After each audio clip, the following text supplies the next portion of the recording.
Good afternoon, good morning, good evening, and welcome, people, to episode 226 of Dude and a Monkey. I am one of your co-hosts, Mark Foster, and as ever, I am joined by Ian Norring. Hello. And as ever, we are reviewing what it is a comic book movie, isn't it? Technically, so we are joined by our comic book correspondent. Hello. Hello. My name is Vladimir Putin. Vladimir Putin's joined us. How many people did you kill while you were in the KGB? Hello, everybody. It's Noel Mellor coughing. Probably not for the last time during the show. So apologies in advance.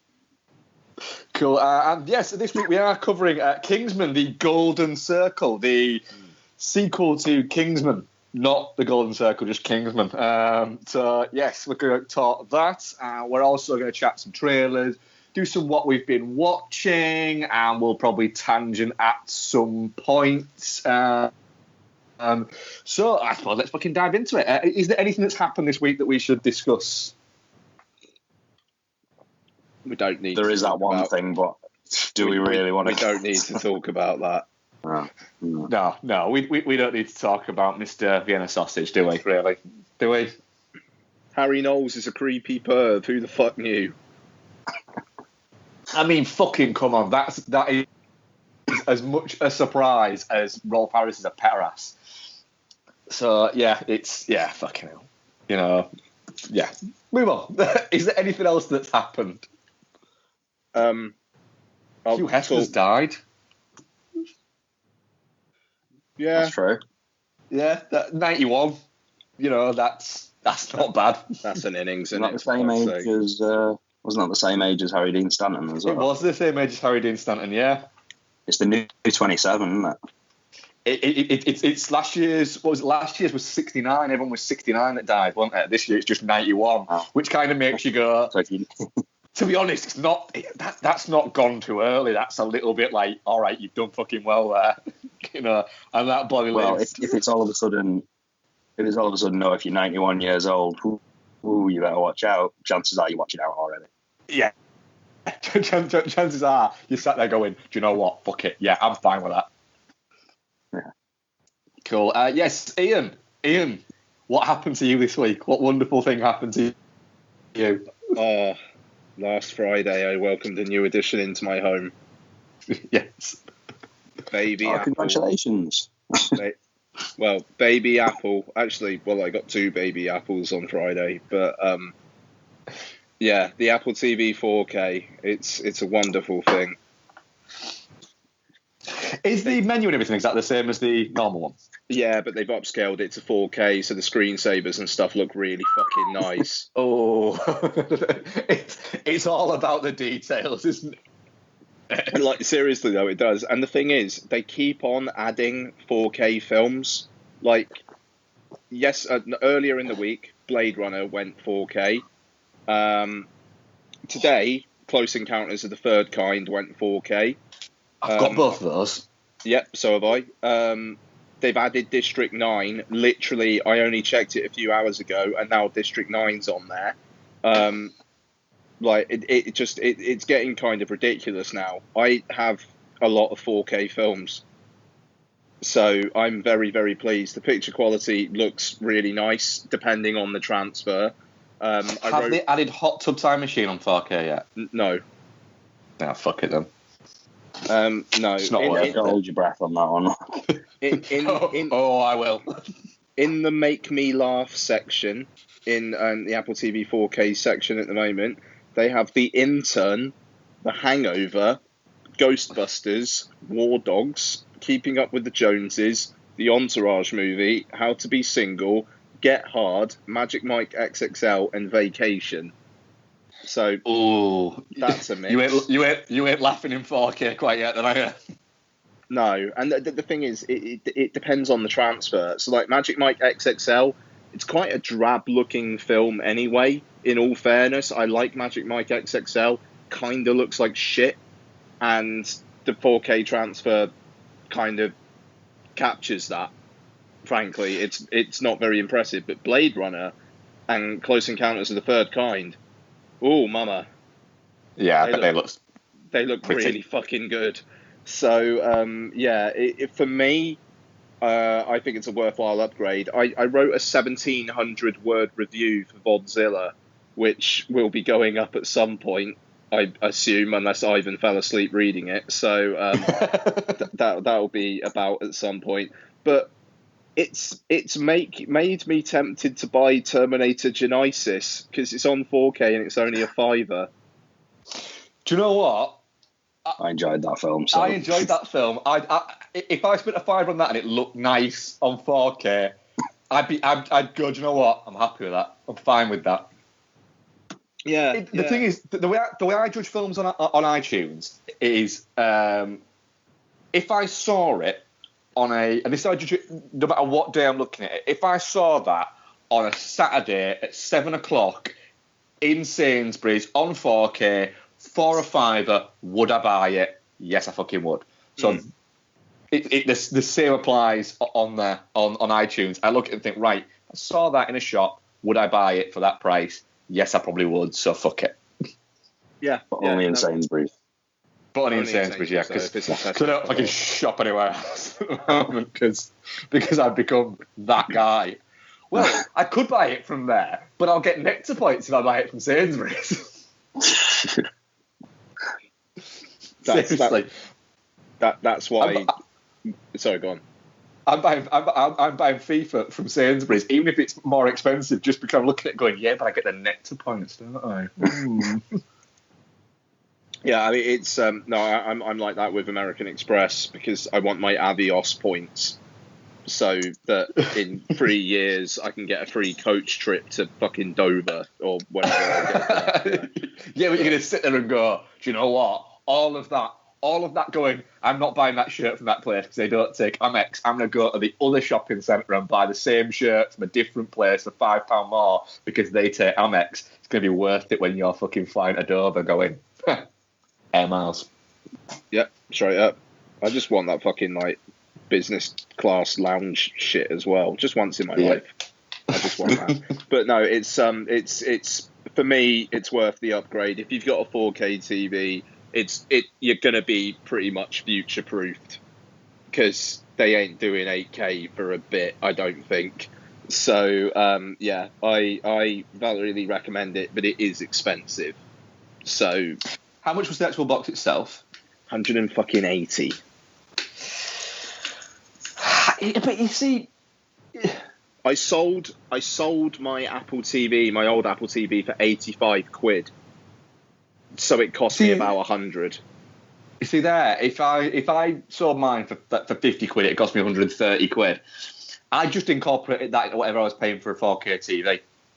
So I'd look at it and go, well, if I'm getting a 4K TV for £550, it's not. I'm getting a 4K TV and a 4K device for just shy of £700, and that's how I judge it. And the thing is, it's all about how much you use something. And I'd use a TV you use all of the time, pretty much, don't you? It's very rarely a day goes by that you don't use your TV at some point. So it's like, it's fine. It's a justifiable price. See, that's the thing. It's going to be a very natural thing for me because, like, we do need a new TV, and what I want to do is move our old TV into the back room. And when we get a new TV, obviously it will be 4K, and we're going to need, because we use Apple TV for everything. So the old Apple TV will go with the old TV into the back room, and we'll get a 4K TV, and that will be the natural opportunity to buy a new Apple TV box because we'll need one, and it will obviously be the 4K. So it'll be a natural thing. I don't think I buy enough movies, generally speaking, to rush into 4K. But I think I'm more than happy for it to naturally appear in my living room. Yeah. I mean, the thing is, I mean, with Netflix, you get Netflix 4K with Dolby Vision if you have a Dolby Vision compatible TV, which it's one of very few devices that actually do Dolby Vision with Netflix, as it's one of the few boxes that does Dolby Vision full stop. No, when you buy a new TV, I will pick it for you. So, don't worry about that. I'll do you proud. Yeah, that's. I was explaining to Becky. My plan is literally to go, Ian, I'm going to PayPal you X amount of money. Just tell me what I need to be in to receive my TV. Yeah. That's a really good idea, actually. That. Yeah, no, it'll be fine. But yeah, no. So that's the thing. Even if you don't buy a lot of Apple content, you will have the Netflix 4K. Amazon Prime is coming by the end of the year, and that will be 4K.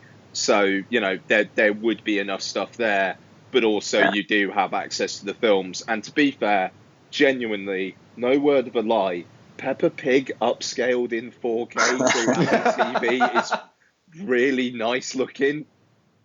You can really hear the sound of those muddy puddles as well. Mate, I tell you what, feels like you're actually jumping in them.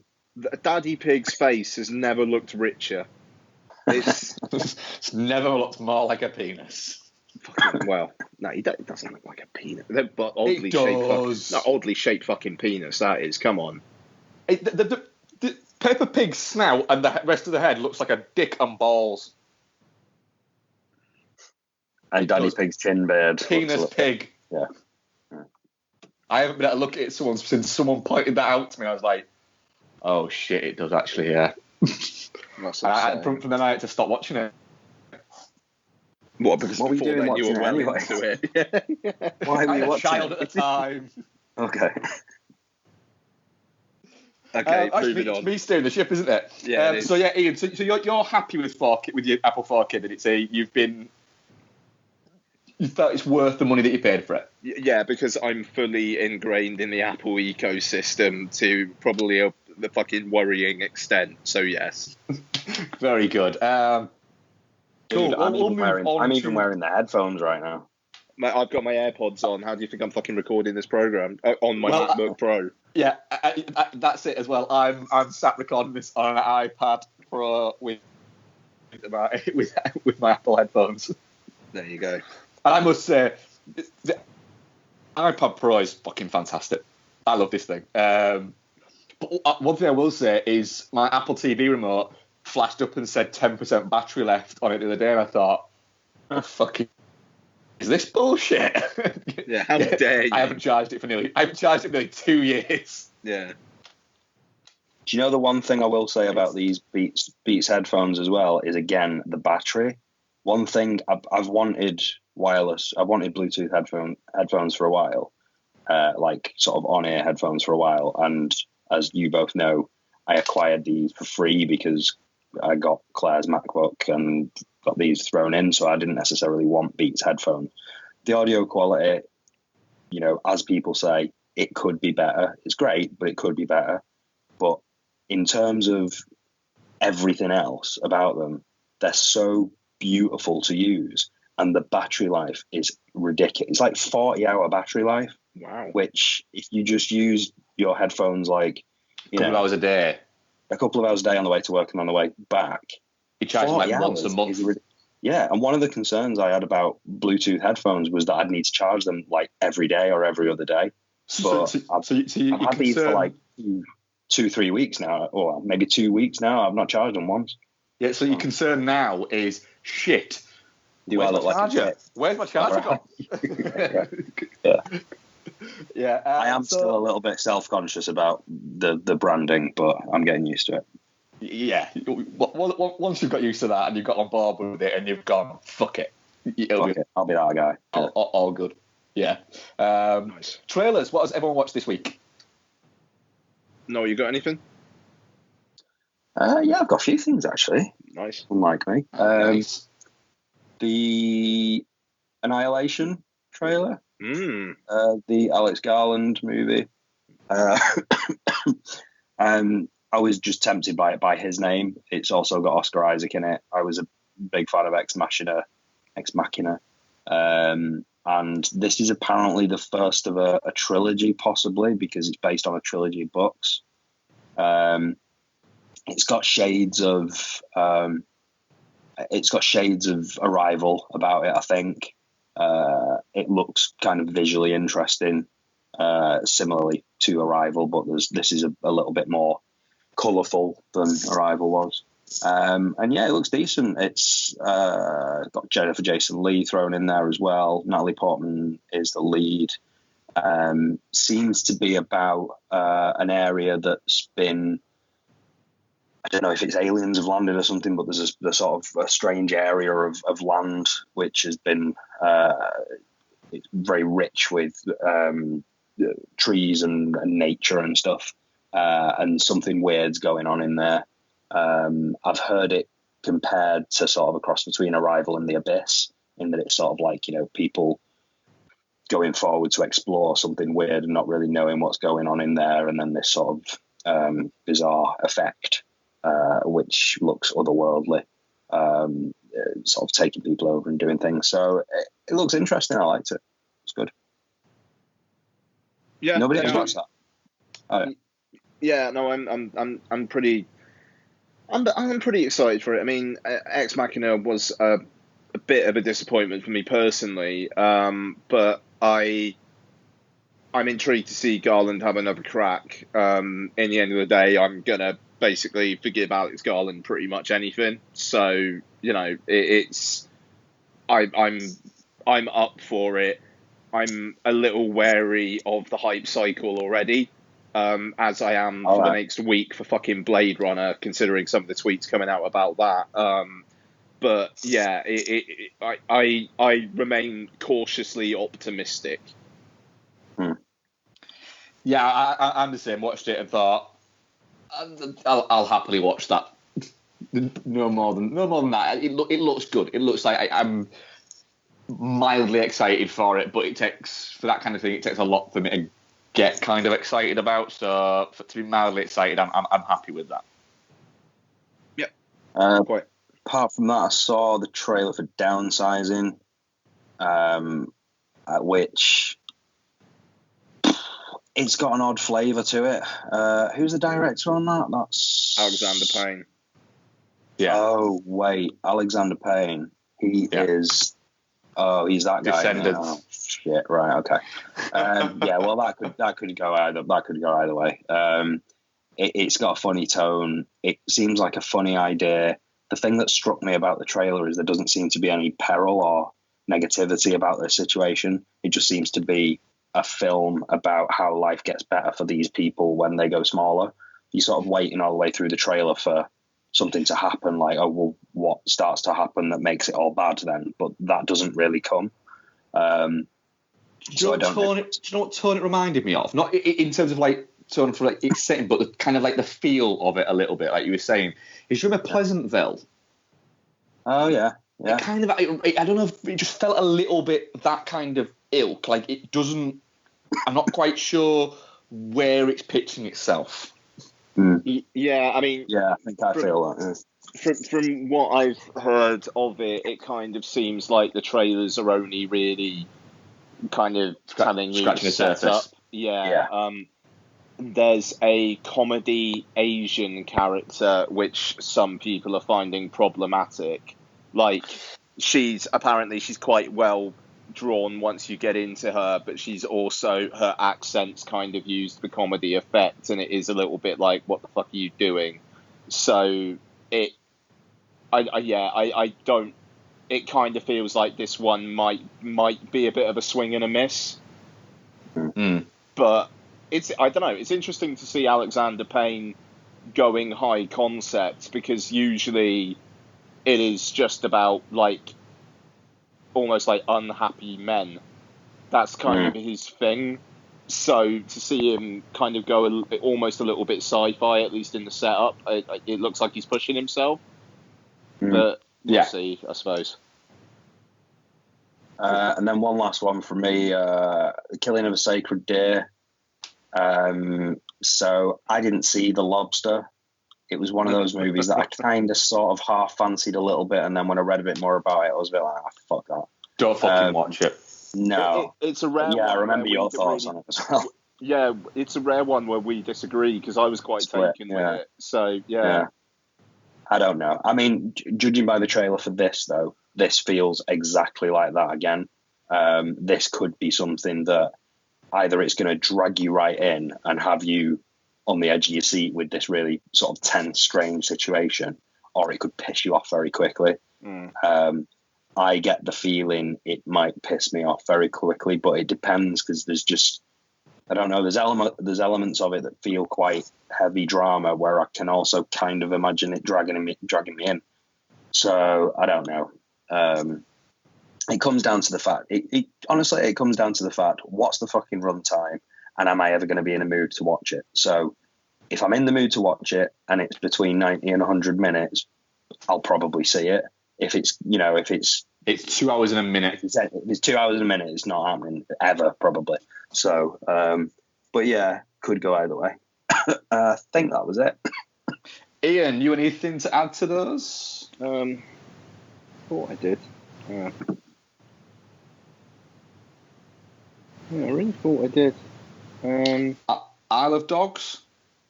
Oh, yeah. I know you do, but that's not relevant right now. I fucking don't. What did you think of dogs, that? Mark? Yeah, I mean, I'm up for it. Again, I could see the Asian stuff maybe being a little bit, I don't know, like that poster where it's like the names of the cast and then the Japanese characters as well, and it's a bit, I don't know, like Wes Anderson's kind of like style, and I don't know, I kind of hope there's a bit of respect for that stuff as well, and it's not just set dressing almost. But I really like Wes Anderson. I'm up for this, but I am a little bit nervous about it at the same time. Which is quite strange, because I really don't get on with Wes Anderson at all, and I really like this trailer for Isle of Dogs. Yeah, I mean, I don't know. It just, it kind of is it supposed to be a kids' film, or like? I don't know on that. Is it supposed to be a fucking, I don't know, like a family film? I mean, like, because Fantastic Mr. Fox, say what you want about that fucking film, it's not a kids' film, but they, like, I don't know, they released it really wide, and I remember it not doing very well. It was the same autumn and winter as Where the Wild Things Are, where it was like, do these people actually know what kids want to see? Because it's not either of these films. I want to see them. Kids don't want to see them. Well, weirdly, I took Isabel to see both of them at a cinema. She didn't get on with Fantastic Mr. Fox, but then enjoyed it on a second watch, but she loved Where the Wild Things Are. And she will have been, it was 2010, was it? 2009, I think, like winter. Yeah, so she'll have been about 5 or 6. Yeah, because I mean, 2009, yeah. Yeah, so she'll have been about 5 then. Yeah, I don't know. It's just, I know what Lots would have been like. It would be like, she'd be like 10 minutes into it. She'd be like, "Daddy, this is a bit boring." Yeah, and you know what? That would be I it. thought that with because I didn't like Fantastic Mr. Fox the first time I saw it, and then it came on TV probably about less than a year ago, and it just popped on, and I just started watching it, and Charlie wasn't in the room, and he wandered in, and he was like, "Daddy, what's this?" I explained what it was and what was going on, and he sat down and he didn't move. And he really got into it, and I was quite surprised, and I really enjoyed it on that second watch as well. So I don't know. I think that's really weird. It feels a bit. Maybe it could be seen as boring, but I was surprised Charlie got right into it. Well, I was actually the opposite. When I first watched Fantastic Mr. Fox, I loved it, and then I watched it again, second watch on DVD when it came out, and I couldn't get on with it. But I really enjoyed my first watch. So it's one of those, I've gone, right, I don't ever want to watch it again, because right now I'm fine with it. If I watch it again, I think I'll fucking hate it. So I've just left it. Is there anything else we watched trailer-wise, or shall we get into our feature review? Just The Foreigner, which is Pierce Brosnan. Jackie Chan. Yeah, Pierce Brosnan pisses off Jackie Chan. Jackie Chan makes him pay. Like, which I will watch it. I would love to watch it, but it's got Pierce Brosnan in it, so I won't. I've developed a complete irrational fucking hatred for Pierce Brosnan for some reason. I don't know why, but I just fucking can't. Every time he crops up on a poster, I look at it and go, "Fuck off, you," and I don't know why. Okay, fair enough. Well, I think you need to have a discussion with yourself about that. Yeah, I think I do. I think I need to just break the cycle and just watch something with him in. But then I think if I do watch something with him and he's shitting it, I'll just go, well, I was fucking right, clearly. So, yeah. So, moving on. Kingsman, The Golden Circle, the sequel to the 2014 movie, I believe. Kingsman, The Secret Service. It's set a year after the events of the first film. Eggsy is still working for the Kingsman and is in a relationship with the Princess of Sweden that he ass-fucked in the end of the first movie. And Charlie, is it the guy from the first movie? Eggsy? No, Charlie, the bad guy. Sorry. The bad one. Yeah. The bad one basically confronts him, and it appears that Charlie's working for. I mean, guys, we're all spoilers all the time. For Julianne Moore's crazy Poppy Adams, the global drug dealing cartel queen, who is up to no good. But we'll get into more bits of the story as we go along. Noel, you really liked Kingsman, didn't you? I did. I really liked Kingsman. Yeah. So I was well up for it. You did as well, didn't you, Ian? I did indeed, sir, yes. Yeah, and I resisted watching it until only a couple of months ago, and watched it and really quite enjoyed it, to be honest. So, yeah, reviews have been kind of mixed of Kingsman, The Golden Circle. Mixed in the to sense negative, that, I'd say. Yeah, I'd say mixed to negative. And, you know, it's same director, same writers, I believe, and a strong cast. You know, you've got Colin Firth's back, Julianne Moore's back, Taron Egerton's back, Matt Strong's back, but also Halle Berry, Jeff Bridges, Channing Tatum, and Elton John have been added to the cast of this one. What did you think to King of the Golden Circle? Well, yeah, I mean, I was well up for it. I think since the first film, I have actually started reading more of Mark Millar's stuff. So not loads of stuff, but some of his sort of icon comic stuff. So Superior, Nemesis, which is brilliant. It's like a sort of almost what if Batman was an international lunatic bad guy type thing. Because obviously he's done a deal with Netflix now, is it? And they're going to start making some of his stuff. And everybody's kind of picking out individual ones like Superior and Nemesis for, you know, will they cover this? Will they cover that? So I think my interest in Kingsman 2 was heightened a little bit. Having said that, I think my expectations were just, because I don't get out to the cinema all that much these days, as I always say, just entertainment, just pure entertainment. You know, I'm happy to spend 2 hours in something that's got its heart in the right place and entertain me. So it did, and it, you know, right from the off, I think there's a brilliant, great opening sequence. I think if you don't get on with that, you're probably not in the right place, and you're probably not going to get on with everything that follows. I did think though that once that music cue dropped, I thought, this has got quite a few people. Yeah, exactly. I think probably the action set pieces don't necessarily get any better than that. I think that's probably the strongest one. That's not to say the other ones are bad. And I enjoyed it. I enjoyed the campier elements of it. There's one campy element in particular who, Mark, you've already mentioned, and I'm sure we'll talk about later, which I think was possibly overused just a touch.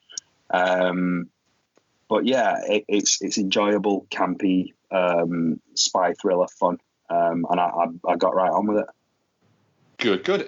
Ian, what was your thoughts on Kingsman: The Golden Circle? Yeah, I mean, it's a film where Elton John kind of like casually invites Colin Firth to fuck him up the arse. So it's it's a film that I can't hate, frankly. The whole like, if you save the world, darling, I'll give you a backstage pass. It's like, blimey, Charlie.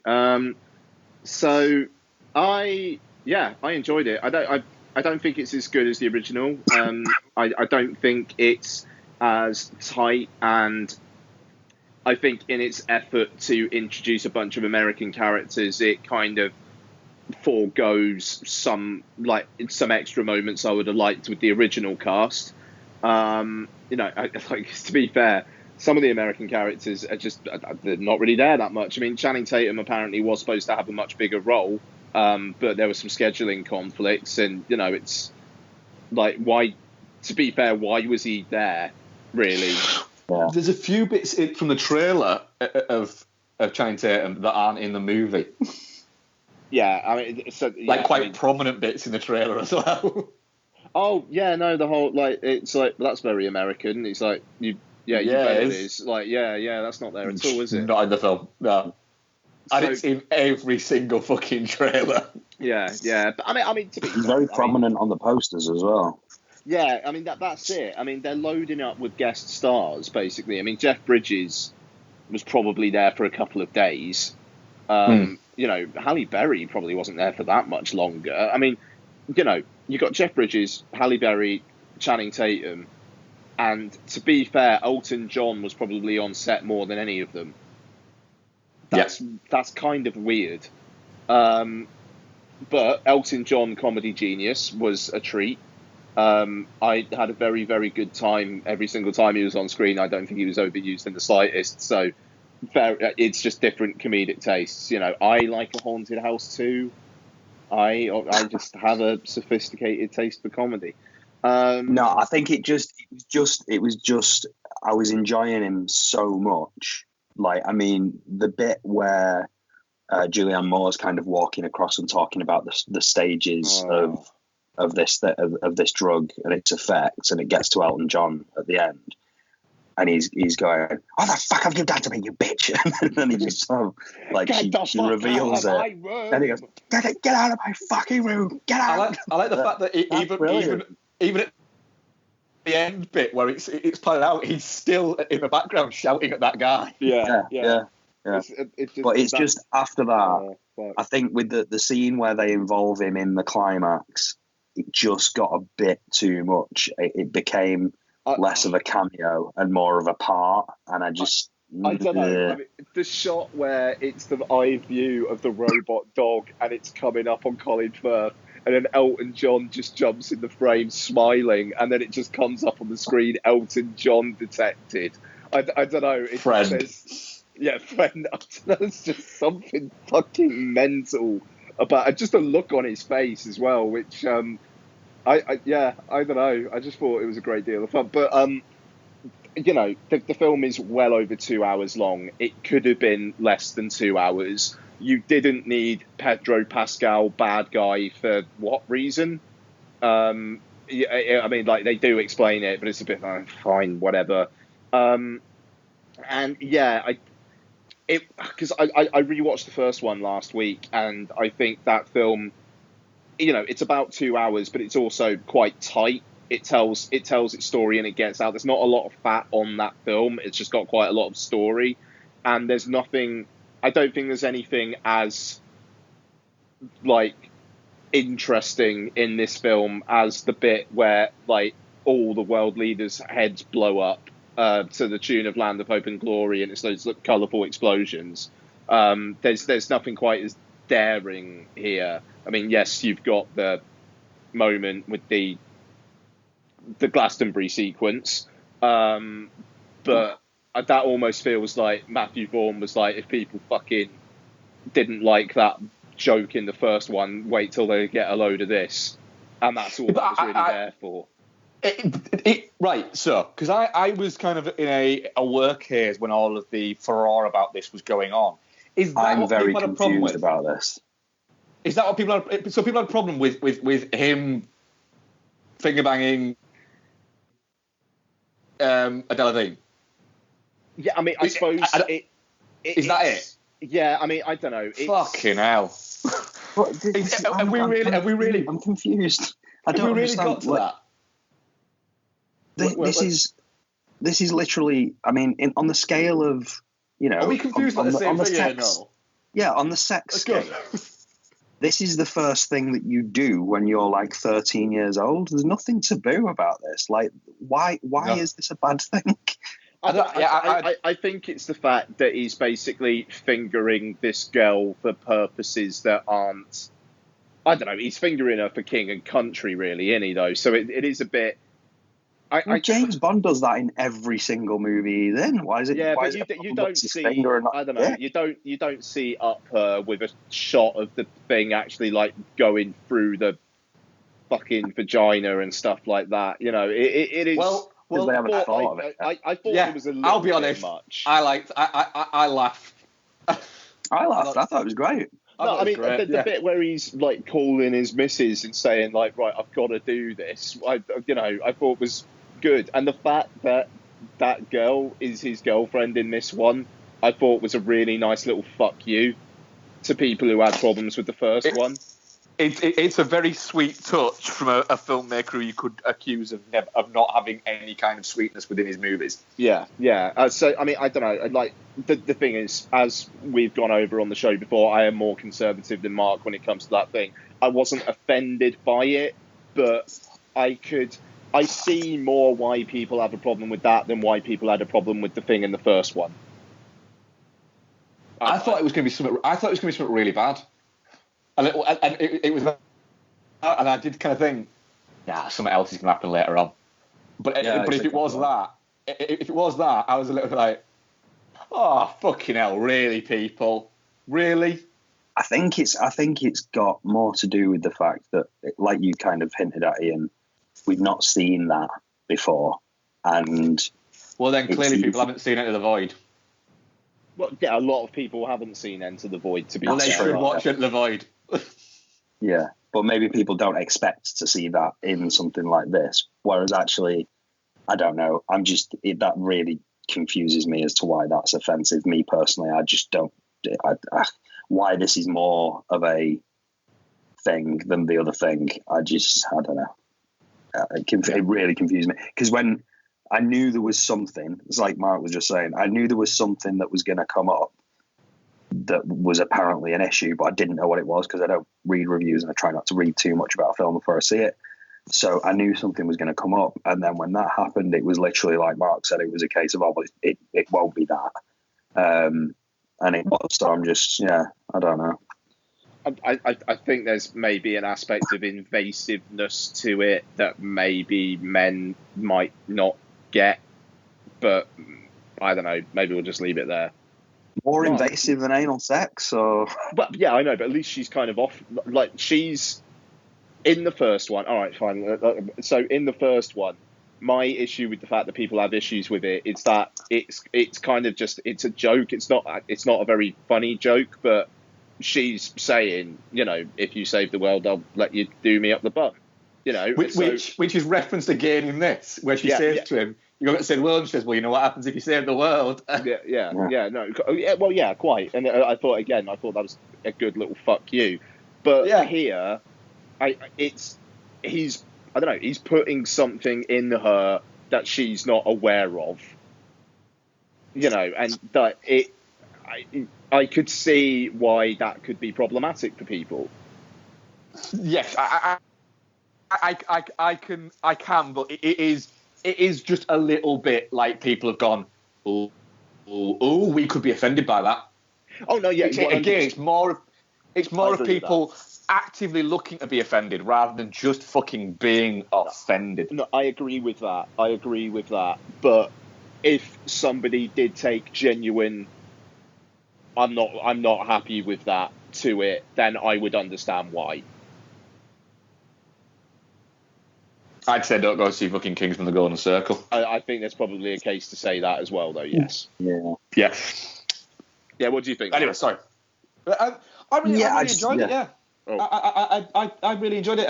It was the length worried me, to be honest, going in. But I think I went into it in exactly the right frame of mind to watch this, in the sense that got up in the morning, taken Becky to work, come home, and then I'd gone out, I'd had my haircut, I'd had a nice beard trim, and I'd literally then gone from there to the cinema, in the cinema, with a bag of Maltesers and a large coffee, and just went, right, fuck it, entertain me. And I'll be honest, the first 5 minutes I was going, I'm not fucking feeling this. I'm just not feeling it. And I'm not going to lie, the minute the Prince song went on, I went, all right, fine. I'm now starting to feel it. And then it started to go, I think there's like you said, there's more wrong with this than there is the first one. There's more little bits that made me go, not really sure about that. That doesn't make sense. Like the fact that he's 1 minute he's a Kingsman in his Kingsman outfit and everything like that, and then he's round at his mate's council house asking him to look after his dog, smoking, while his mate's just around smoking weed and crack and whatever, and the Princess of Sweden is just wearing like fucking sweats and a hoodie. It's a bit like, nah, that just doesn't work for me. That that feels like something that would have happened in the first one. It wouldn't happen in the second one. It felt a little bit incongruous to itself. The American things felt a little bit kind of too. It was too much. Right, quick, let's get these stereotypes out, but they're not actually stereotypes, and it'll go from there. But I was enjoying it, and I was getting along with it, and I do think at points it's pacey. It could be 20 minutes shorter quite easily, but Julianne Moore's playing a genuinely good villain and a genuinely interesting villain, which you don't often get in these types of things. She's got a nice level of kind of mania to her that I thought worked quite well. So yeah, I enjoyed it enough. It does, and is exactly as entertaining as this movie should be. Good. I think the thing that worked for me, generally speaking, about it is and you mentioned Julianne Moore, and she's a big part of this because I thought she was excellent in it. Yeah. It's cartoony, and it's been a long time since we got spy movies that were allowed that felt allowed to be cartoony. And I know this is way more cartoony than the first Kingsman. Or maybe not way more cartoony, but it is more cartoony than the first Kingsman. But if these films want to carry on in this style now and continue to do things that if they want to carry on in this tone, I'm really, really happy with that because it's quite different to everything else that we're getting, generally speaking. And I think it almost feels like they've made it okay to make the kind of campy Bond films that would have got made in the 1980s, but with sort of tongue firmly in cheek and with the violence ramped up. And for me, that kind of ticks a lot of boxes, really. Yeah, that's it. It's. I mean, you had I thought one of the great sort of almost cameo performances, comedic ones, was Bruce Greenwood as the president. I thought he was great. Yeah, he was a bit cartoony, but he seemed to have quite a lot of fun with it. But I think that, like I said, I think the whole film got a little bit, was purposefully a little bit more sort of cartoony, a little bit more amped up, and it took almost, it toned down the outright violence that the first one had at points, or the violence was quite strongly violent. It toned it down a little bit. I do think though that the bar scene in this one, I don't think you needed. Yeah, sure. It felt a little bit like, hang on a minute, this is just the same scene as in the first one, but in an American bar with the American guy showing off this time. I don't need it. It felt a little bit, do you know what? Let this movie stand on its own 2 feet and you don't need to show us that. We've got a fucking Compare the Market advert fucking showing us this. It's that bar scene isn't why I'm coming back to this. And also, I did feel, like Noel said about it, that the first action set piece is probably the better of the action set pieces.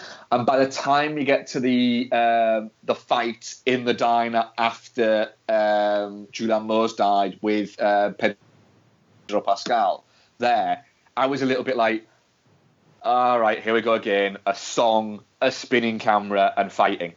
This is why your movie's too fucking long. Yeah. I don't know, the Pedro Pascal character. It's like if Channing Tatum's part was bigger, it's like, would you even really need him? I mean, see, I don't know, because there's been a lot of negativity about Pedro Pascal, and I'm a huge fan of that guy. So I was totally up for him. I think he's good. I think he's good. Don't get me wrong. It's just, is he really that necessary?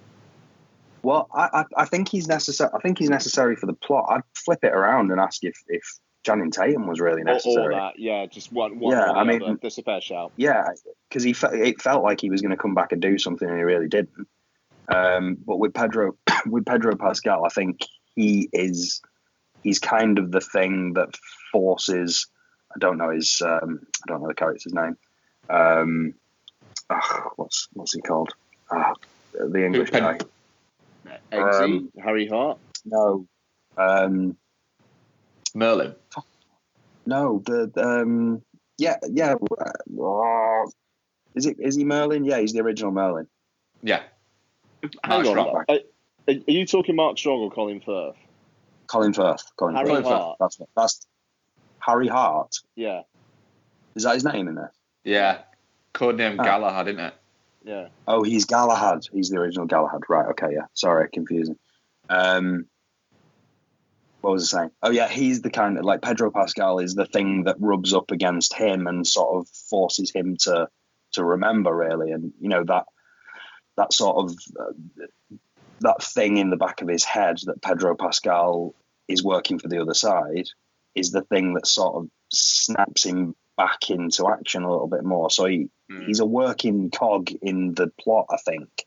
Whereas all Channing Tatum's used to do is introduce the idea of statesman, and then he's gone, like he's off. So it could just have easily been Pedro Pascal or some other random in that place. Yeah, fair enough. But no, that's a personal thing. I'm a huge fan of Narcos, and so I just wanted. I love seeing more of him. I love his face. I think he's got a great face. He's got the face of a guy who was born in the wrong time almost. You could just imagine him in every action movie in the 80s because he's just got that sort of look about him. So yeah, I'm more of him, definitely. Yeah, I absolutely. I did enjoy him in it. I enjoy the fact that the chief of staff for the president was called Fox as well. Yeah, I noticed that. It felt like there was for a film that's that I don't know. It doesn't kind of it doesn't hide the fact that it has some very strong right-leaning views. It also as well does kind of poke fun at itself in every sort of manner. There's no political spectrum that isn't kind of fucking thumbed at a little bit in this, which I quite enjoy about it. Yeah, I mean, the fact that the message at the end of the film is the only drug that is actually good for society is alcohol. Like, it tastes great and it doesn't make you veiny and blue. Yeah. Like, that's kind of the message that you take away from the film. Yeah. Which is very odd. Yeah. Yeah, it is. It's fantastic. I don't know. Like, yeah. Yeah, I thoroughly enjoyed it. I thought it was. Like I say, it's as entertaining as it needs to be. This doesn't. This idea now that, and I suppose this is a blockbuster. We can call it almost one of the final blockbusters of the summer, I suppose, or the opening blockbuster of the autumn-winter season. Is they don't need to be 9 out of 10 films. They don't need to be. That was fucking incredible. If you get a solid between 7 and 8 out of 10 movie for this type of thing, if all of them are that level, you're doing well. And like you said, Ian, about it, is I don't understand how, if you like the first one, how you could not like this one. I do understand how you could not get on with it, but I don't understand how you could criticise certain bits of it. Yeah, I mean, if you dislike both of them, fair play. Yeah. If you like, but if you dislike the first one, why the fuck would you go and watch the second one? Well, there is that. But if you say go and watch you liked something the else. first one, if you say you liked the first one, and they're like, oh, but this one was so boring and it was cartoony and blah blah blah, I don't get that. Fuck. The first one ended with the leaders of the three worlds' heads being blown off in a fucking musical sequence. With the first one was plenty cartoony, you know. Yes, and, it was. You know, that's. I genuinely don't understand. I mean, it's like maybe 10, 15 minutes longer than the first one. Yes, this one's too long, but people say, "Oh, it's so boring and nothing happened." It's like, but I don't know. It's quite similar to the first one. It's just there is more action and there's less character. Well, my problem is I don't think not enough happens in this. I think too much happens. I think that's why it's too long, because they've tried to cram too much action into it.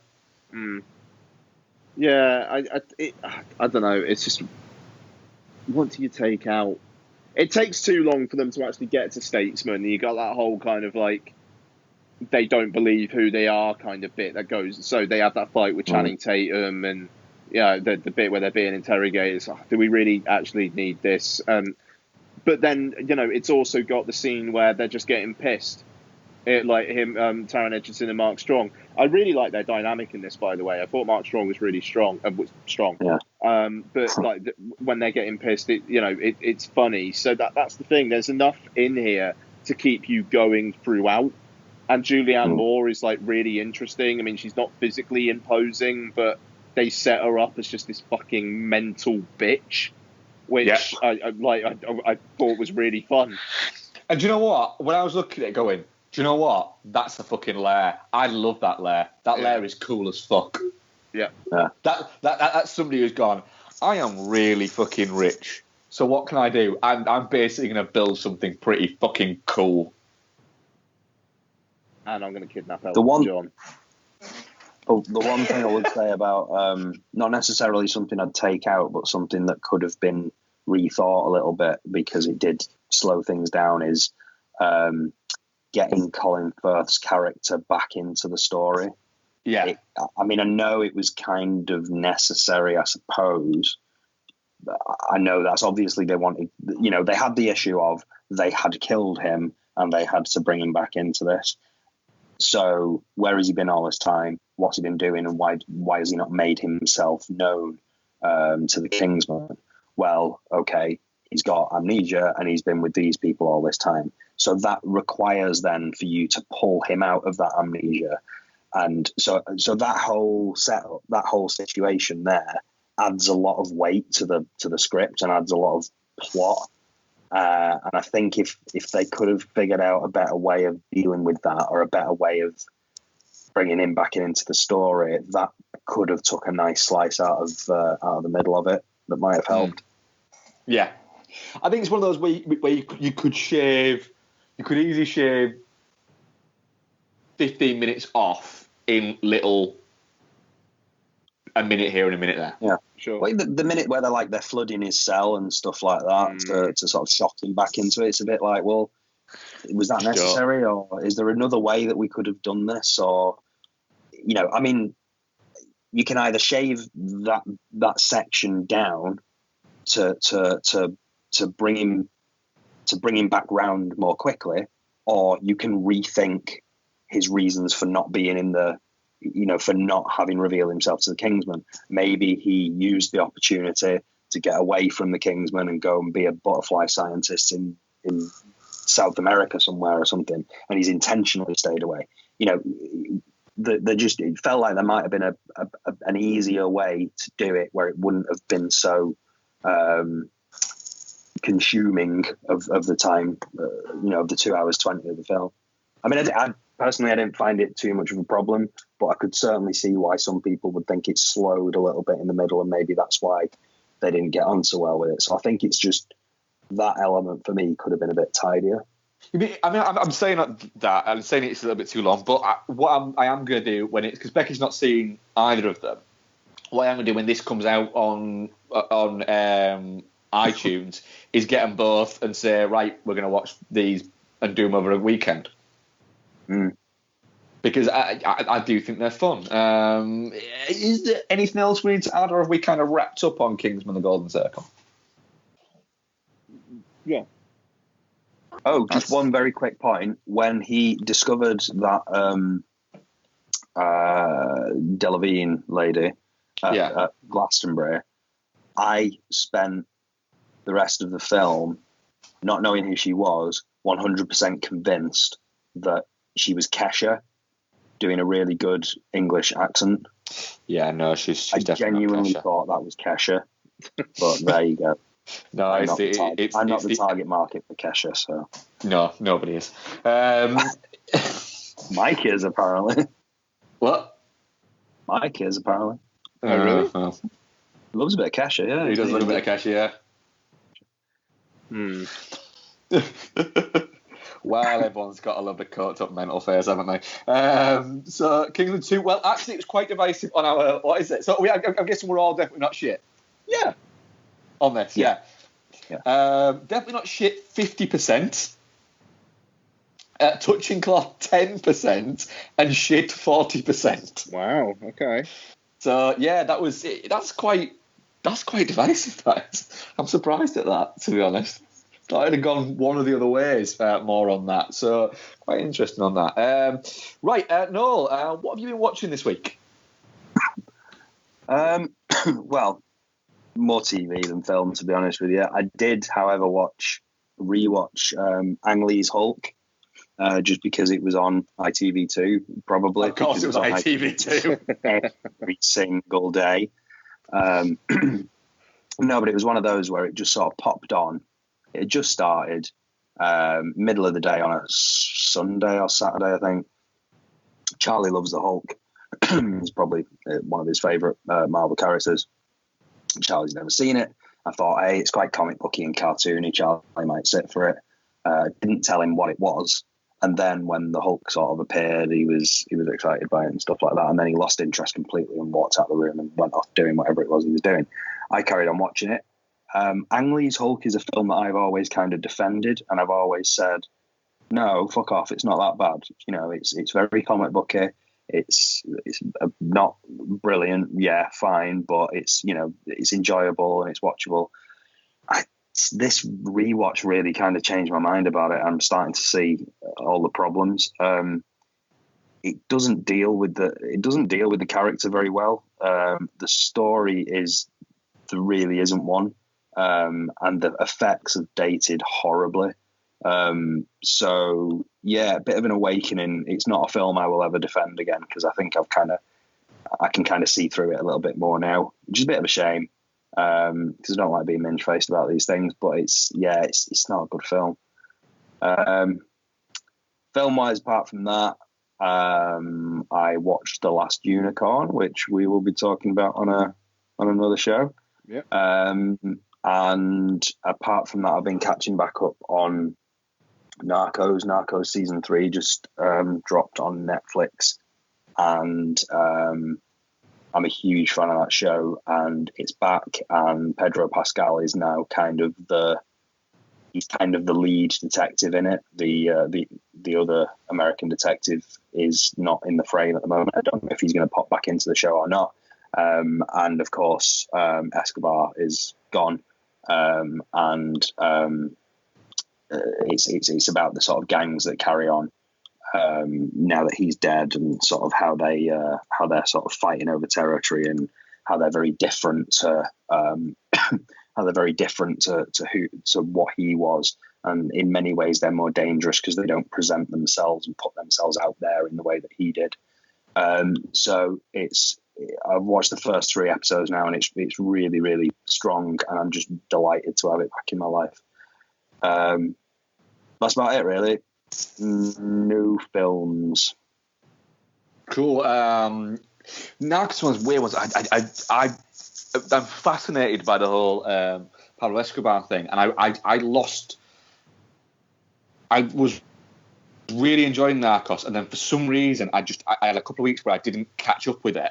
And then I haven't got back to it, because when I go back to it, I want to start watching it from the beginning. And it's one of those things where I know once I get back onto it, that's it. I'll be fucking flooring through it. But it's just finding the time to get back on it. Because I did exactly the same thing. So with Narcos, me and Claire watched the first season of it, absolutely loved it. And then we started watching the second series of it. We were enjoying it, but then there was a couple of occasions where we both of us didn't want to watch it at the same time, so it sort of dropped off our radar. And just like that, excuse me, a few weeks passed, and then we didn't pick it back up again and kind of forgot about it. And then I needed something to watch on the train. I was a bit like, well, I'll just pick up Narcos again, and sort of downloaded a couple of episodes to my phone. I think it was when Netflix had first started doing downloads as well. And I got so hooked straight back into it again. I was like, oh my God, I can't believe I let this slide for so long. It's so good. Yeah, I think I'll very much be like that. Right back in. You should definitely get back to it, yeah. I'll add it to the top of my list. Ian, what have you been watching this week? Yeah, I want to have a crack at Narcos as well. I don't know, I'm kind of thinking I might drop Luke Cage and just, I might drop Luke Cage and just go for Narcos instead. I've got a feeling I'll probably have a better time with it. So that would be a much richer experience. And also Narcos has the best credits music in the world. There is no better credits music than that. All right, okay, fine. All right, that sounds good. So I've got a few things. I rewatched Wonder Woman. Looks really good in 4K on iTunes. I like Wonder Woman. It's the third act's not amazing, but that's a solid fucking film. So I actually watched quite a lot of new stuff. Talked about my Darling Clementine on the latest Ian Gets Educated on the Patreon feed, so I'll leave that there. Borg versus McEnroe. Did you go and see that? Yeah. Which was good, actually. It was a good time. So it's Xavier Goodnasson, no idea who he is, but he plays Bjorn Borg, and Shia LaBeouf is John McEnroe. And it's actually more about Borg than it is McEnroe. And it's kind of like how they're almost two sides of the same coin. So Borg, in his youth, was a really fiery player who basically his coach, played by Stellan Skarsgård, basically gets him to control his anger and put it into his playing and to not show emotion.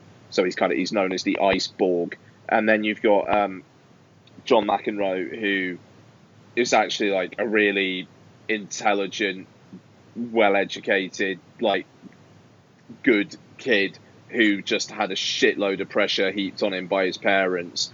And so he's really skilled, but he has to let it out in some way, and that's basically by being a dick. Yeah. Sorry, Donna's talking to me. Sorry, babe. Sorry. Yeah, no, it's okay. So it's like, but they are similar, even though they're outwardly different. It's interesting. So there's a flashback structure to it that kind of feels a bit haphazard. Like, there are bits where it will flash back, and it's like, why are you flashing back now? Which was a problem. But the two central performances are fantastic. And I'll be honest, I didn't know what the outcome of the match was. So, like, I was kind of in, because I was just like, who the fuck's actually going to win this? And it's well shot, it's tense, really good score as well. So, not the most cinematic film in the world. It was released by Artificial Ice. It'll probably be on Netflix within like a year at most, I'd say. But it's worth a watch when it is. Okay, we're not doing a show next week, so I'm going to talk briefly about Gerald's Game, but I'm sure Mark will be watching it anyway. Gerald's Game? Yeah. I was actually going to suggest we do a little quick episode on Gerald's Game, actually. Oh, fine. All right, fine. It comes out tomorrow. I had a screener of it. I genuinely actually had a screener of it. So yeah, we'll talk about it. I liked it. It's a Netflix thing as well, isn't it? Yeah, it's out tomorrow. Right? Yeah. Perfect. Excellent. Yeah, it's a good time. One bit of gore in it, which is the fucking gnarliest fucking thing. Like it's Jesus Christ. Yeah, you'll know it when you see it. Okay, LFF screener stuff continued. I watched the film that's in their first feature competition. Also played Critics Week at Cannes. Ava, which is a coming of age story. So first time filmmaker Leah Maisius, who also directed it, managed to shoot her first film on 35mm. So good on her. And basically, it's this girl Ava. She's spending the summer essentially on the beach with her mum. And she's told that she's got a degenerative eye disease and she's going to go blind. This kind of sets her off on a bit of a spiral where she steals a guy's dog, and then kind of starts a bit of a relationship with the guy. And then the second half kind of turns into a less good Badlands. But yeah, it's interesting. It looks really good. The visual metaphors about blackness are a little bit nail on the head about like impending blindness, and there's kind of black all over the place, and it's But the lead girl is actually really good in it. She's supposed to be 13. She's played by a girl who was 17 at the time, and there's quite a bit of full frontal nudity from her, which was a bit like odd. I mean, I think it's a metaphor for her shedding herself of her past life, essentially, and embracing this new life with this bad boy. But yeah, it's I liked it. I didn't love it, and yeah, I don't know. It will probably pass people by, to be honest. But it's got a good look to it, and the girl, Noe Abita. It's probably not how you pronounce her name, but she's actually really good in it. She's kind of charming, but at the same time, she's a bit of a dick. But that's kind of like just what teenagers are like.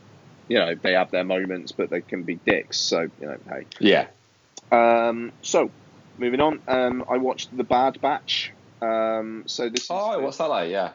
Yeah. So this kind of dropped on UK Netflix. It's Netflix bought the rights to it in the UK, so it's being termed as a Netflix original. Came out in US cinemas early this year. Reviews were poor, and it made nothing at the box office. So this is the follow-up film from Annalini Amirpour, who directed A Girl Walks Home Alone at Night, I believe it's called. Yeah, I've seen it, and I don't know what the title is. The Iranian skateboarding vamp. No, you're right. It's a girl walks home at night. Yeah, walks home alone at night. Yeah. Okay. A good girl walks home alone at night. Yeah. Okay. Girl watches Home Alone at night. A girl. I wish it was that. A girl watches Home Alone 3 at night. I don't wish it was that. A lot of people really, really like A Girl Walks Home Alone at Night. I thought it was okay. A lot of people really, really don't like The Bad Batch. It's a really fucking good cast, though. Yeah, it's crazy, that cast. And I didn't hate it, but it's really not great. So basically, the story is, it's set in this. It's essentially Escape from New York in terms of setup. So like they've just abandoned the part of the US and they put all like the bad batch in. The bad batch there. Yeah, essentially, yeah. So Suki Waterhouse is this girl who gets dropped in there. Within the first 15 minutes, she's been picked up by Jason Momoa's band of cannibals who cut off her arm and her leg and eat them. And she manages to escape, and it kind of goes on from there. So this film is 2 hours long, and I swear to fucking God, at least an hour of it is watching people walking. Or hopping if she's only on one leg. No, I mean, like, she gets a prosthetic, but, like, she's kind of shuffling. And there are minutes at a time where you are just watching her shuffling along while music plays. Yeah. But you've also got Keanu Reeves giving a fantastic speech about how shitting works. You've got Jim Carrey playing he doesn't say a word. He's this homeless vagrant guy with a shitload of prosthetic makeup on, and I've got no idea why Jim Carrey played that part. But there's a brilliant scene where he gets Jason Momoa to draw him, which is just fantastic. Jason Momoa is fucking great in it. Barely says anything, but he's a presence, that guy. Yeah. But it's a solid hour where it's walking. If this film was like 90 minutes or 100 minutes long, I would probably recommend it. As it is, I can't.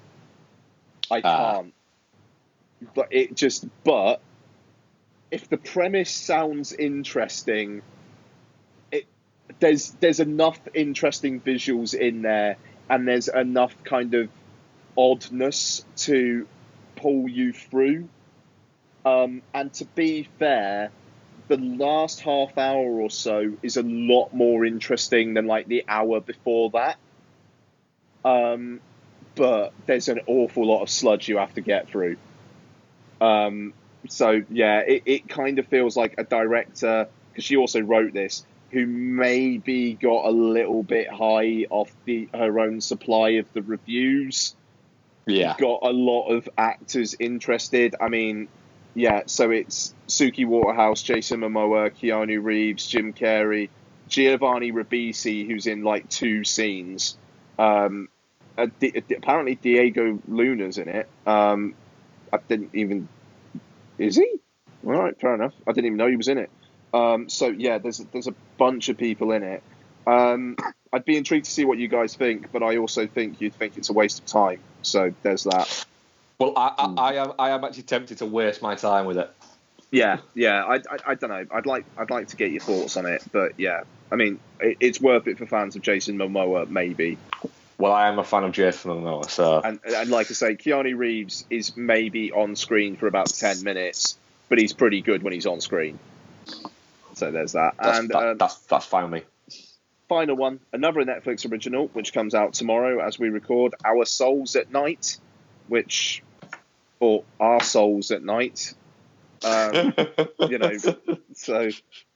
I know... Is it a movie about me? Oh yeah, absolutely. It's a movie about all of us on this podcast right now.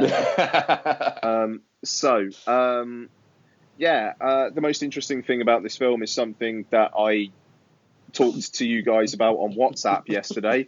There is the weirdest fucking continuity error involving Jane Fonda in a tree in this film. I mean,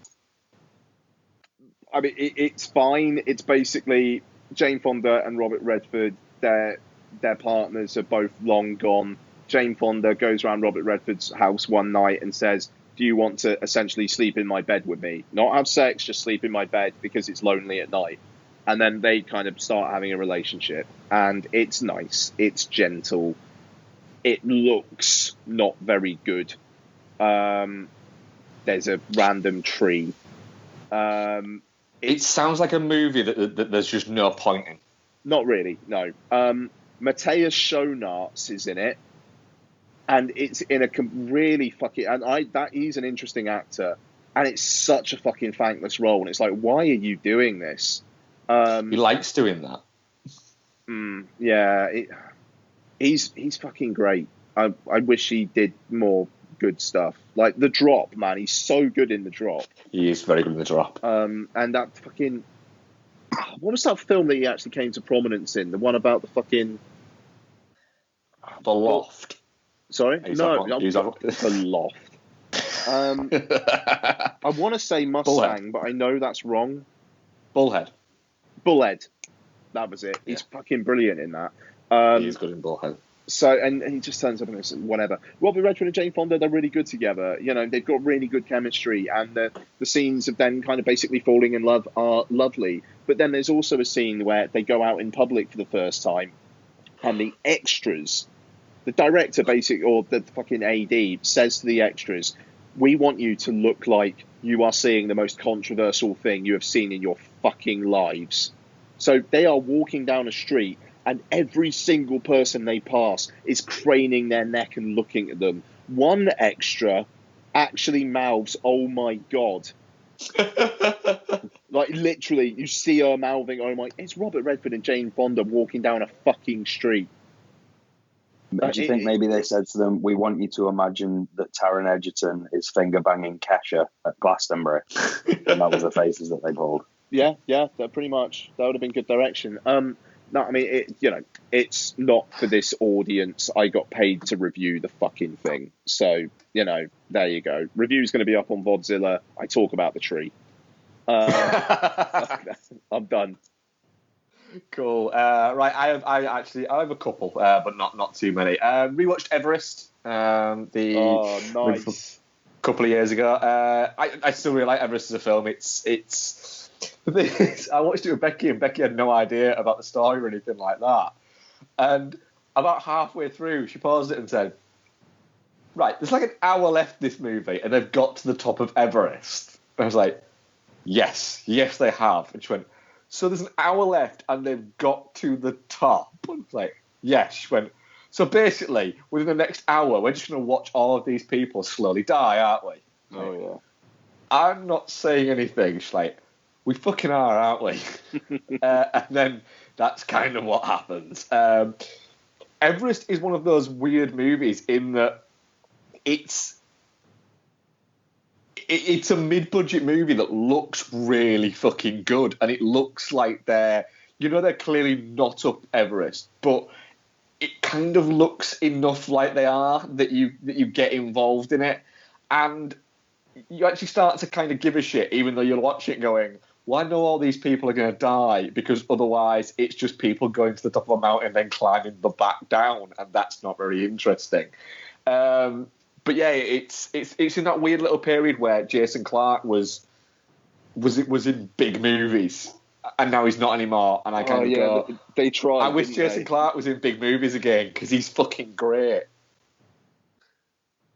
Yeah, they did, but it's just like, it's almost like he went, "I can't be bothered to be in big movies. Can't I just go back to being, number 3 in a movie? Can't I go back to being? Can't I swap places with Josh Brolin? He can go back to being number 1 in a movie, and I'll go back to doing his bit. Can we do that?" And they've gone, "Yeah, that's fine, Jason. You go and do that."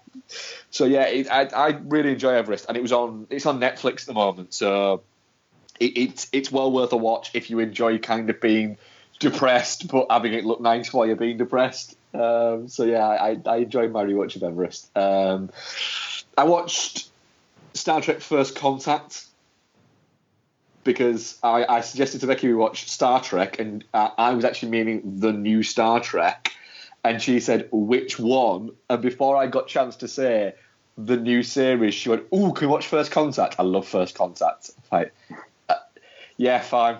I just thought it was better to agree than not.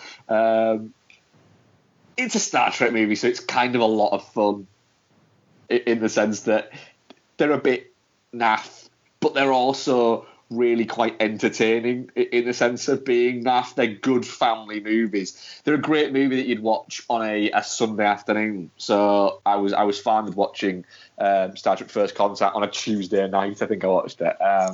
But it's good, and I watched the first episode of the new series last night and thoroughly enjoyed it. So weirdly that's the first episode of Star Trek I've ever watched. It's good, wow. Isn't it? Yeah, it's really good. Yeah, I enjoyed it, and Bex said to him, "Oh, should we start watching Star Trek then and go back and watch, leave this and go back and watch all the original ones?" It's like, Jesus fucking Christ. Fucking no, there's like 20 odd series. It's like, is there? It's like 27 fucking series or something like that. No, we'll just watch this. And she's gone, "I wish there was somewhere you could watch all of them." It's like, yeah, Netflix. They're all on Netflix. She's like, "Are they?" Yes. "Well, I'm going to watch them all." "Fine, you do that. I'm not." So yeah, I thoroughly enjoyed the new one. I enjoyed rewatching First Contact. Although, about halfway through it, I know I've seen First Contact before, but years ago, and I think I was bait to fuck when I watched it. About halfway through, I was like, why is that guy's fucking skin green? Is he an alien? About Data. And she's like, what? Like, is he like an alien? What alien is he? And she went, he's like a cyborg. It's like, so why is his skin green? It's like, it just is. Why? I'm sure it explains it in the series.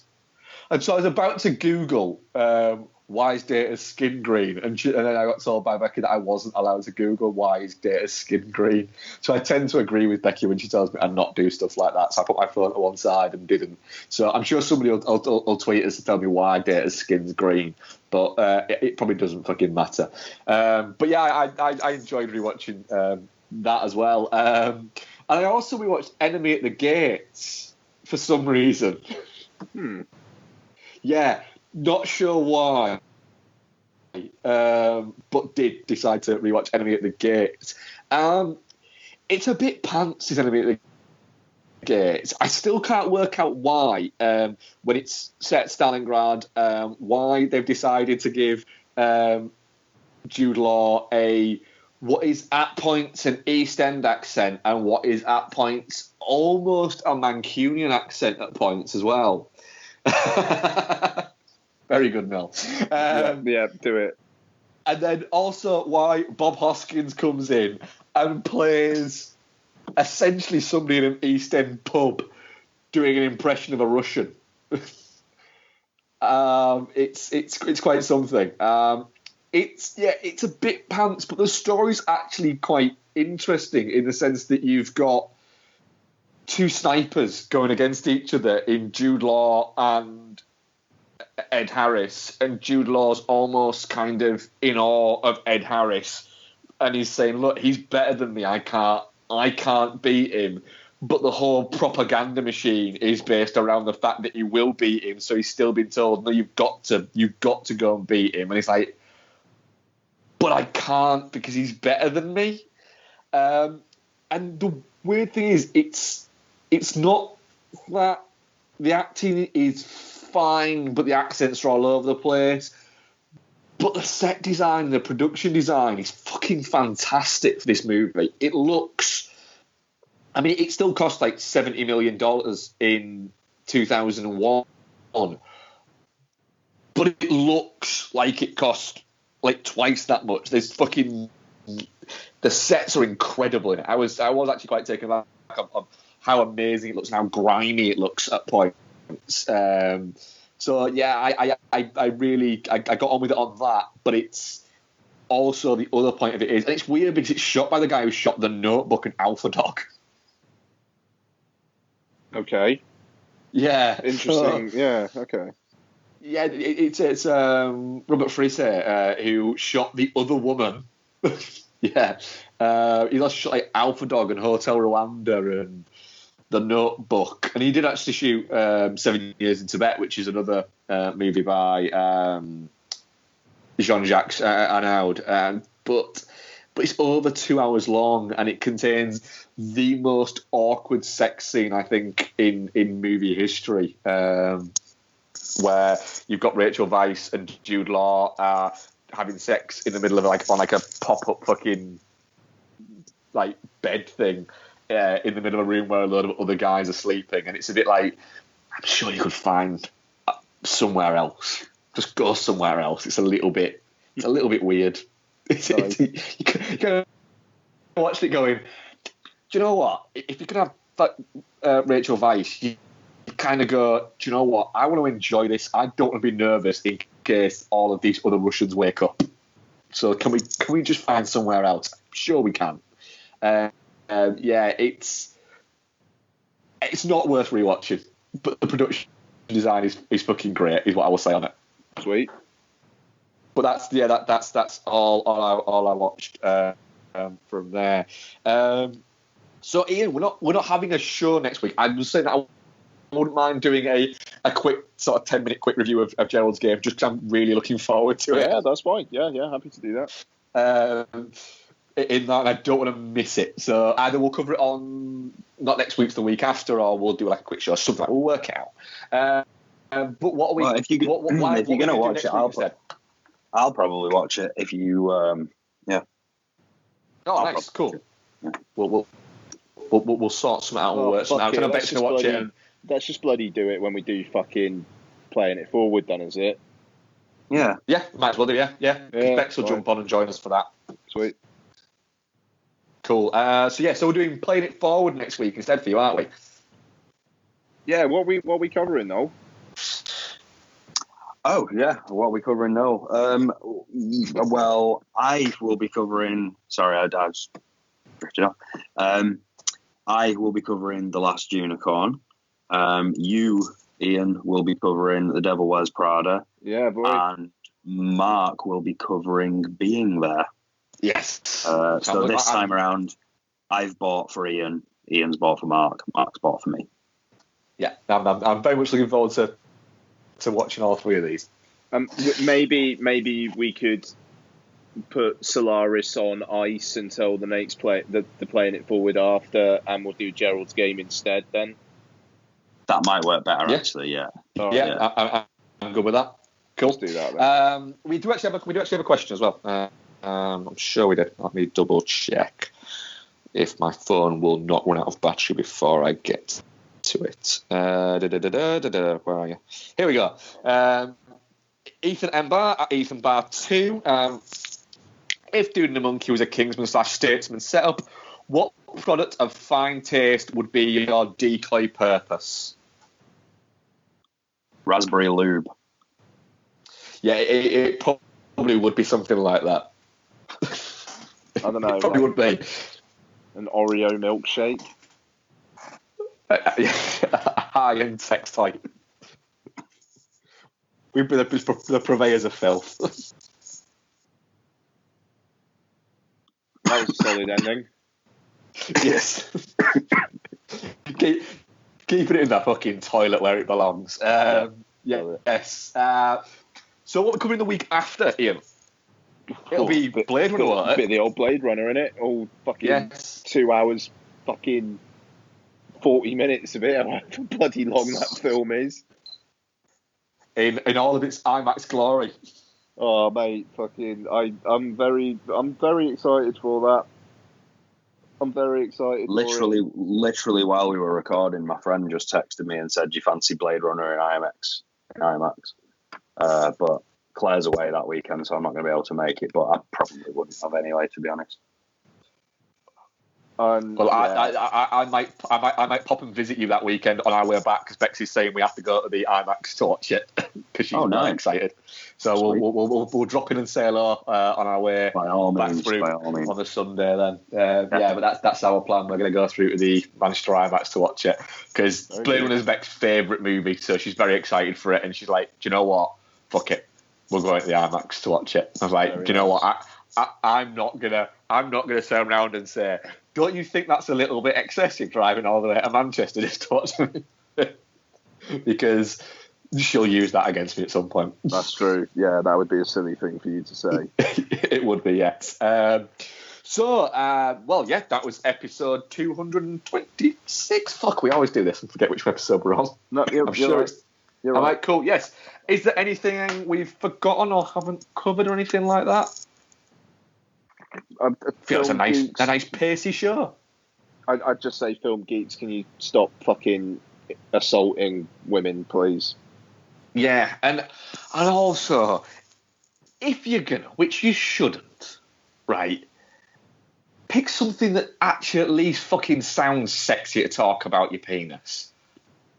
Don't call it a Vienna sausage. Nobody wants that. It's a pig's intestine filled with fucking ground up meat and garlic. That's not fucking attractive. It's really not. Come up with a better name for your penis if you're going to sexually assault somebody via text with it. Fucking hell. Yeah, all right. No. Of course, I've been slightly fucking jovial about it. It's just don't. Yeah. It's fucking stupid. What a knobhead. But then again, what I will say is I've never got on with the pricks right, and I've always thought he was more self-promotion than anything else that got him to where he was. Yep, pretty much. Yeah. Speaking of which, just one more thing to add. Don't forget, everybody, just head to patreon.com/dude. Yes. Or I will be sending you dick pics. So Patreon, or you get dick pics. It's as simple as that. I'm not sending you mine. Just actually get loads of dick pics and send them to people just randomly. And also, if you become a Patreon, you also get dick pics. Either way, you are getting dick pics. You get a dick pic. You get a dick pic. You get a dick pic. So, at Noel Mellor, at Ian Lauren, at Dick Pics, at dudeandthemonkey.com, at dudeforce, dudeandthemonkey.com, Patreon/dudeandthemonkey. Is there anything I've forgotten here? No, I think we need to stop. I think we do need to stop. Like not forever, but for this week. Thank you very much for listening, people, and we shall speak to you next week where we will be playing it forward. Yay. Good night, folks.